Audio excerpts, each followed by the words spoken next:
Oi, tudo bem com você? Meu nome é Roberto, eu sou professor de Geografia e na aula de hoje vamos falar um pouquinho sobre a regionalização do espaço mundial. Antes de começar, eu peço para você que você deixe seu like e que você se inscreva no canal, fechou? Me ajuda aí. Então, regionalização do espaço mundial. Primeira coisa, o que é regionalizar? Regionalizar é você criar locais em que dentro desse local tem semelhanças e diferenças do que não está dentro desse local. Então, vamos supor, tem lá na sua escola, no seu trabalho, que seja aqueles grupinhos de amigos, né? Tem aquele grupinho que fala mais sobre maternidade, tem aquele grupinho que fala mais sobre futebol, tem aquele grupinho que fala mais, sei lá, sobre videogame, tem aquele grupinho que mais faz fofoca, não sei. Tem aquele grupinho que é formado mais por nerds. Então, a gente pode dividir isso em regiões. Tem a região dos nerds, região do futebol, região das mães, região, entendeu? Então, regiões são os locais que você agrupa semelhantes. Dentro do nosso planeta tem algumas regionalizações, né? Algumas regiões formadas que levam em consideração principalmente a questão econômica aqui no nosso caso, tá? Então, primeira regionalização entre países desenvolvidos e subdesenvolvidos. Ela foi criada ali em 50 após a Segunda Guerra Mundial, já no contexto da Guerra Fria. Essa regionalização ela leva em consideração as potências bélicas e econômicas da época. Então, aqui nós temos os países desenvolvidos e os subdesenvolvidos, né? Os países ali do hemisfério norte, basicamente ali, acima do Trópico de Câncer, né? Os países desenvolvidos, né? Estados Unidos, Canadá, a Europa como um todo, né? Austrália, Nova Zelândia seriam os países desenvolvidos e os demais seriam os subdesenvolvidos. Regionalização, bom, como eu estou falando, né? Essas regionalizações elas vão sendo feitas de acordo com o critério de quem faz a regionalização e elas vão mudando, tá? Algumas vão caindo em desuso. Esses nomes aí, desenvolvido e subdesenvolvido, permanecem até hoje. Muitas pessoas usam ainda esse nome. Mas é um nome, assim, que não é muito próprio, porque você dá a ideia de algo que, num desenvolvido e subdesenvolvido, dá a ideia de uma coisa que é imperfeita, né? Uma coisa estranha, um nome estranho. Enfim, então hoje em dia é usado outra nomenclatura, assim, em geral. Mas não deixa de existir, pessoas continuam usando esses nomes. Como, por exemplo, a regionalização em primeiro, segundo e terceiro mundos.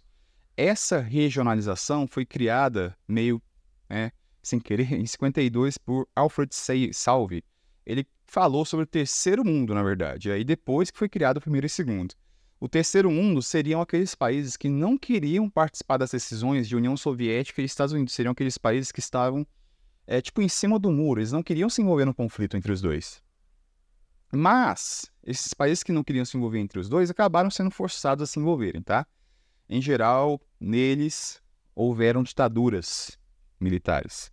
A África, por exemplo, é um exemplo. Você pode ver lá que tem vários países que tiveram as ditaduras capitalistas e alguns tiveram ditaduras socialistas. Então, meio que eles foram forçados a entrarem na Guerra Fria e fizeram parte do terceiro mundo. Mas o terceiro mundo, inicialmente, não queria se envolver.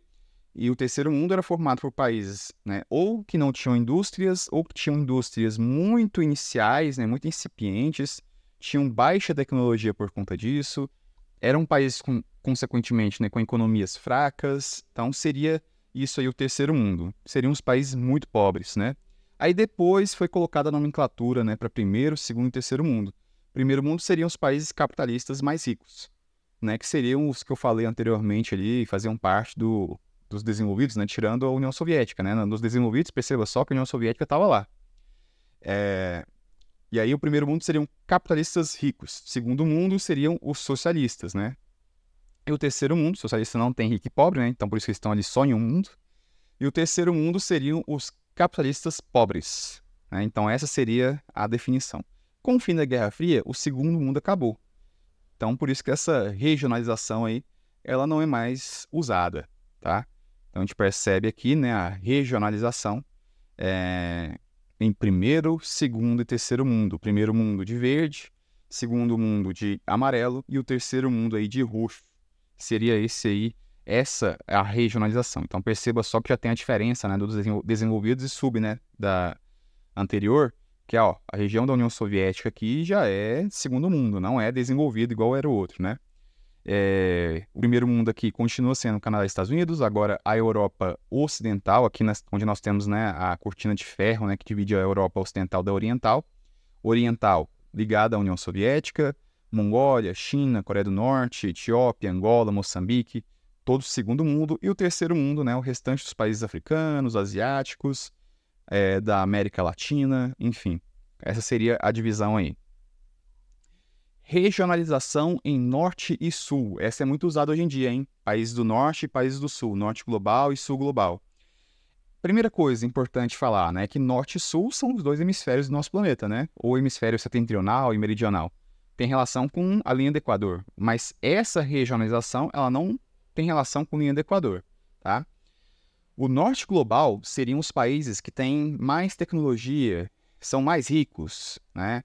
Eles têm maior poder bélico, maior poder político. Então, os Norte global seriam os países que tomam as decisões do mundo, que mandam no mundo. O Sul global seriam os países que são mandados, que são explorados pelo Norte global. São países mais pobres ou são países que até têm indústrias, mas não têm poder de mandar no planeta igual o Norte global. Então, aqui nós temos essa regionalização que ela é famosa, né? Que ela tem essa linha, e perceba só que nessa regionalização faz essa curva para chegar na Austrália e Nova Zelândia, que fazem parte do Norte global, apesar de estarem no hemisfério sul, tá? Então tem aí essa diferença, tá? A Austrália e Nova Zelândia, levando em consideração os hemisférios da Terra, estão no hemisfério sul, mas fazem parte do Norte global porque elas se encaixam nas características econômicas, políticas, né? Enfim, que a gente falou. Do mesmo jeito, tá? Para não falar só dos dois, temos aqui, por exemplo, a Mongólia, que está no hemisfério norte, mas faz parte do sul global, tá? Então, nós temos aí essa diferença entre norte e sul global. Tem muita relação econômica, política, militar, né, e tecnológica. O Brasil, por exemplo, ele faz parte do sul global nessa regionalização. Essa regionalização ela é generalizante porque divide o mundo em dois blocos só. Então, é óbvio que ela faz uma generalização, né? Por exemplo, os tigres asiáticos são países muito potentes economicamente. Por exemplo, dentro dos tigres asiáticos temos Singapura, Coreia do Sul. Eles fazem parte do sul global aqui, né? Uzbequistão, Turcomenistão, Quirguistão, Tadiquistão estão no norte. São países mais fracos economicamente, né? Eram países ligados à antiga União Soviética. Então, ela tem esse problema, né?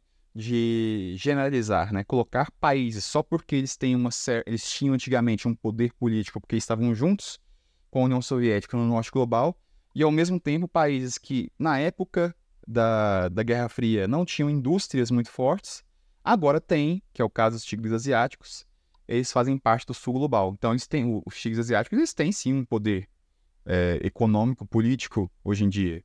O próprio Brasil, que está no sul global, tem sim uma influência global. Né? O Brasil ele tem influência global. O presidente da Ucrânia, por muito tempo, ele queria que o presidente brasileiro reconhecesse a Ucrânia como certa no conflito contra a Rússia, porque ele queria que o Brasil influenciasse os países vizinhos, né? Os países que fazem parte da América Latina, a apoiarem a Ucrânia também. Então o Brasil ele tem um poder e está no sul global. Então essa divisão aqui ela tem generalização. Outra regionalização é entre países centrais, periféricos e semiperiféricos, né? Centrais são os países que tomam as decisões políticas e econômicas, né? Então são Estados Unidos, Canadá, Europa Ocidental, né? Os periféricos são os países que têm menos desenvolvimento e dependem dos outros, são os países que têm menos indústrias, né? E os semiperiféricos são aqueles países que têm a indústria tardia, como é o caso do Brasil, como é o caso dos tigres asiáticos, que eu falei agorinha, que é o caso da África do Sul, que é o caso do México, né? Então, eles são semi-periféricos. Eles não têm o poder que os países centrais têm, mas eles também não têm a falta de tecnologia que os periféricos têm, tá? Então, eles estão ali na zona intermediária.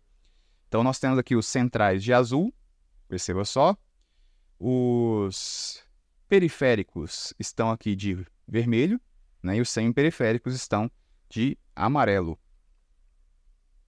Enfim, nós também temos, né, aqui eu não coloquei, mas nós temos ainda a classificação, principalmente dentro do norte global, sul global, desenvolvidos, subdesenvolvidos, nós temos os países chamados de emergentes. Os países emergentes, né, são os países que eles não têm aquele poder econômico que os países centrais têm, mas eles têm indústrias crescentes. Eles fizeram a sua revolução industrial durante o século XX, tá? E século XXI. Então, são os tigres asiáticos, é a China, é o Brasil, né? E esses países, eles têm um poder econômico atualmente muito grande, porque eles têm indústrias. São países com graves problemas sociais, é verdade, mas são países fortes economicamente. Então, eles estão ali próximos já dos países centrais, os países desenvolvidos, os países do norte, como você quiser falar. Então, os emergentes são esses países que não são pobres, mas não têm o poder político e econômico ainda dos países centrais desenvolvidos. Porém, esses países, né, eles estão na busca de protagonismo, né? Um exemplo dessa busca de protagonismo é o BRICS, o bloco dos BRICS, que inicialmente era formado por Brasil, Rússia, Índia, China e África do Sul, por isso a sigla BRICS, né, que era a inicial de cada um em inglês. E atualmente os BRICS já juntaram outros países, como por exemplo a Arábia Saudita, né? Entre outros países juntaram-se aos BRICS. Então, é um bloco político, né, que tenta assumir esse protagonismo para, quem sabe, deixar de ser emergente e chegar, né, à fase de ser chamado de país central, porque é um país que vai ser o centro de decisões do mundo, né? Lembrando que nos BRICS tem a China, que é um poder político e econômico muito grande no mundo hoje em dia. A China ela tem um crescimento de importância política no mundo muito grande atualmente. Então, os países emergentes também é importante lembrar, que eu não tinha colocado aqui escrito, mas é importante lembrar que existem os chamados países emergentes nessas regionalizações aí. Na América, por exemplo, nós temos o Brasil, a Argentina, México, são considerados países emergentes.